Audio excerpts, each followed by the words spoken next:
तारीख को कि आपको कांग्रेस पार्टी से बर्खास्त किया जाता है। मैंने उस पत्र के बारे में जैसे पत्र मिला तो उन लोगों से पूछताछ की, पार्टी में बात करते हैं, तो हमें आभास हुआ कि पार्टी अध्यक्ष के साइन फर्जी हैं। वो संदेश हमने वहाँ तक पहुँचाया। उसके बाद अगले दिन एक और पत्र जारी होता है जो मेरे को मेल द्वारा प्राप्त होता है। वो मैं सारे साथ ले आऊँ, आपको मैं दूँगा। वो दूसरा जो प्रिंटेड एक पत्र है वो भी मुझे प्राप्त होता है, उस पर नंबर लिखा हुआ। इसके पीछे की कुछ एक ऐसी कहानी है जो चली हुई थी पार्टी में। अब क्योंकि सबसे पहले तो मैं ये क्लियर कर दे रहता हूँ, मैं कांग्रेस पार्टी का प्राथमिक सदस्य नहीं हूँ। आज मैं जो बातें रख रहा हूँ एक आम नागरिक के तौर पर पार्टी से भी मैं सवाल करूँगा और कुछ और पार्टी के कर्ता धर्ता है जिन्होंने ये साजिश रची है उससे भी मैं सवाल करने जा रहा हूँ। पार्टी में जब पार्टी चुनाव हार गई, मंथन का दौर चला और पार्टी में हाहाकार भी थी। इस दौरान क्योंकि मैं पिछले 10 साल से पार्टी का प्रवक्ता हूं, इन्होंने मुझे एलिगेशन लगाया कि आप पार्टी के प्रवक्ता नहीं हो, अगर आगे से आप जाओगे तो कानूनी कार्रवाई भी करेंगे। तो मैं उनको ये बताना चाहता हूं कि कानूनी कार्रवाई की धमकियों से हम डरने वाले नहीं हैं। मैं पार्टी का प्रवक्ता था, पार्टी के प्रवक्ता के तौर पर मैंने अपनी बात रखी, लेकिन वो जो टेक्निकल कारण है वो पार्टी के प्रधान बताएंगे। जो चुनाव में हार के बाद नैतिक जिम्मेदारी उनको लेकर के चुनाव से इस्तीफा देना चाहिए था, उसकी बजाय वो कार्यकर्ताओं को जो 30-30 साल से लगे उनको पार्टी से बाहर निकालने का काम कर रहे हैं। अशोक तंवर जी के टाइम में मैं पार्टी का प्रवक्ता नियुक्त हुआ। हमारी पार्टी कांग्रेस पार्टी के संविधान में ये लिखा हुआ है कि बदला जाता है कोई भी पद। आज जो प्रधान है उसके बाद नया प्रधान बनेगा, प्रधान बदला जाएगा। अगर किसी को बर्खास्त किया जाएगा तो उसको सूचना दी जाएगी, जैसे मेरे को आज दी गई है। ये मेरे 30 साल के राजनीतिक इतिहास में, मेरे अपने राजनीतिक जीवन में ये पहला है कि मुझे बर्खास्त किया गया। अशोक तंवर जी पार्टी के अध्यक्ष रहे, उनके साथ मैं प्रवक्ता रहा। उसके बाद शैलजा जी बनी, जो प्रवक्ता थे उनके साथ उनमें से अकेला मैं प्रवक्ता रहा। शैलजा जी ने मुझे दोबारा रिपीट किया, बाकी नए प्रवक्ताओं की नियुक्ति की। उसके बाद उदय भान जी आते हैं, वो कुछ प्रवक्ताओं की नियुक्ति करते हैं, लेकिन उनकी भाषा में संदेह था। उन्होंने ये लिखा कि भाई ये प्रवक्ता आगे से काम करेंगे, पिछले वाले के बारे में कोई जिक्र नहीं किया। उसके बाद हमने हाईकमान से गुहार लगाई तो बंसल जी ने, मैं सब रिकॉर्ड आपको दूंगा, बंसल जी ने उस पर रोक लगा दी जो उनके प्रवक्ता नियुक्त किए, यानी कि पहले वाले प्रवक्ता यूं के यूं हैं। उसके बाद फिर उदय भान जी ने जिला प्रवक्ताओं की नियुक्ति की ताकि जिले वाइज खड़े किए जाएं अपने आदमी, प्रदेश प्रवक्ताओं की कम जरूरत पड़े। उस पर ये बावरिया जी थे, इनको फिर पत्रकार फिर रोक लगा दी।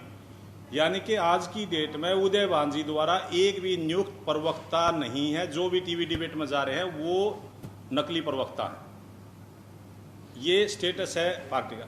दूसरा मैं आपसे निवेदन करना चाहूँगा, क्योंकि ये आकस्मिक घटना है, एकदम से आके हमारे ऊपर पड़ी है। अगर आप सवाल करना चाहते हैं वो भी है। मैं इसको 3 भागों में बांटता हूँ। ये तो मेरी रस्टिकेशन की बात होगी। इसके एक अंदर की कहानी मैं आपको बताता हूँ जो बहुत गंभीर है, जिसके लिए आज आप लोगों को मैंने निवेदन किया है। यह लोकतंत्र का चौथा स्तंभ है। प्रजातंत्र में बहुत बार किसी की आवाज़ दबाई जाती है, जनता की भी आवाज़ दबाई जाती है, वो मीडिया देता है। आम जन के साथ भी कोई दिक्कत होती है वो मीडिया के पास जाता है। मीडिया को इसीलिए लोकतंत्र का चौथा स्तंभ बनता है। जनतंत्र का ये नियम, हम आपके पास आए हैं, आपके दरबार में भी आए। जैसे ही हम चुनाव आ रहे तो पार्टी ने फैसला किया, पार्टी के अंदरूनी तौर पर राष्ट्रीय स्तर पर यह रहा कि भाई आमूल चूल परिवर्तन करने पड़ेंगे, क्योंकि पार्टी तीसरी बार आ रही है। एक बार हार जीत प्रजातंत्र में लगी रहती है, लेकिन तीसरी बार हारने का मतलब है कि आमूल चूल परिवर्तन करेंगे। उस परिवर्तन में हम भी भागीदार है। जब आदमी 30 साल से लगातार पार्टी का कार्य करता है तो उसको लगता है कि हम भी पार्टी के भागीदारी हैं। हम भी दिल्ली में हाईकमांड में लोगों से मिलते रहते थे, बातचीत हमारी चलती रहती थी। निकल के ये बात आई उस समय कि भाई CLP के लीडर नए आदमी को मौका दिया जाएगा। हमारे प्रभारी यहाँ आए, उन्होंने 2 नाम सुझाए, सब लोगों ने मिलके, अरोड़ा जी का और चंद्रमोहन जी का। किसी डिबेट में वार्तालाप के दौरान मैंने कह दिया कि भाई अरोड़ा जी पार्टी के हमारे CLP के लीडर होंगे, विपक्ष के नेता होंगे।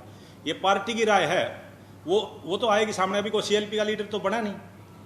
इस बात के वक्तव्य को इन्होंने माध्यम बनाया और मुझे रस्टिकेट कर दिया, जबकि इसके अंदर की स्टोरी क्या है मैं आपको बताता हूँ, वो बहुत महत्वपूर्ण है।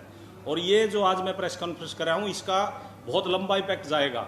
आज कुछ लोग इस बात को ये मान के चलेंगे कि भाई ये एक आम प्रेस कॉन्फ्रेंस है, लेकिन कांग्रेस की राजनीति के लिए बहुत महत्वपूर्ण ये बात मैं आपको बताने जा रहा हूँ।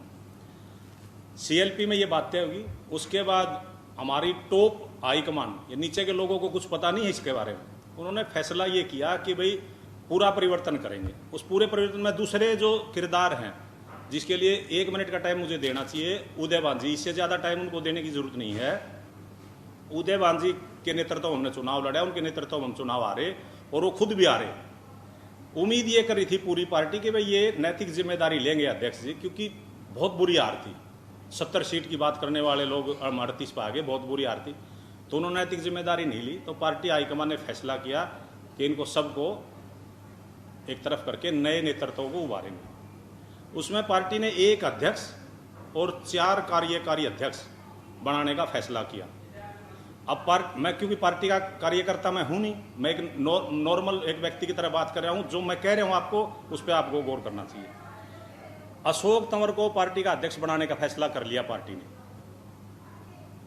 और 4 कार्यकारी अध्यक्ष बनाए जाएंगे। एक रणदीप सिंह सुरजेवाला का बेटा, एक चिरंजीव राव, एक बालमुकुंद शर्मा, और एक चौथा नाम भूपेंद्र सिंह हुड्डा से या इनके किसी इनसे मांग लिया गया। इसी घटना के संदर्भ में ये रस्टिकेशन है मेरा।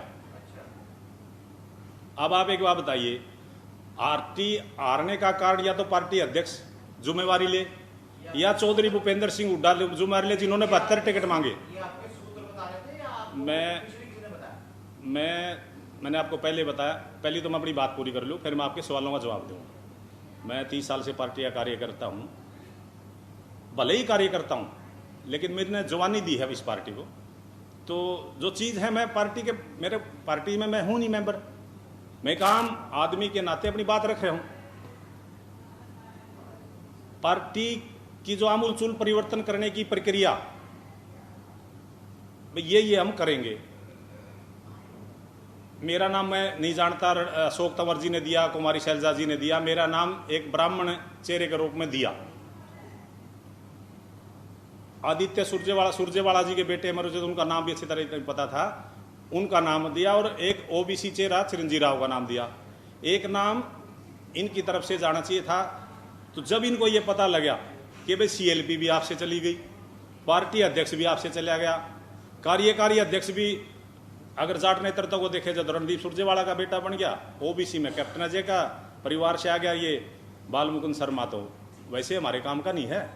तो उन्होंने, क्योंकि जो सबसे उन्होंने सोचा, मैं खुद को सबसे मजबूत आदमी मानता हूं, उन्होंने कमजोर कड़ी सोचा कि वे बालमुकुंद शर्मा का इलाज करें ताकि रास्ते खराब हो जाए, ये सारी चीज खराब हो जाए। तो उन्होंने मेरे को उठा करके रस्टिकेट कर दिया।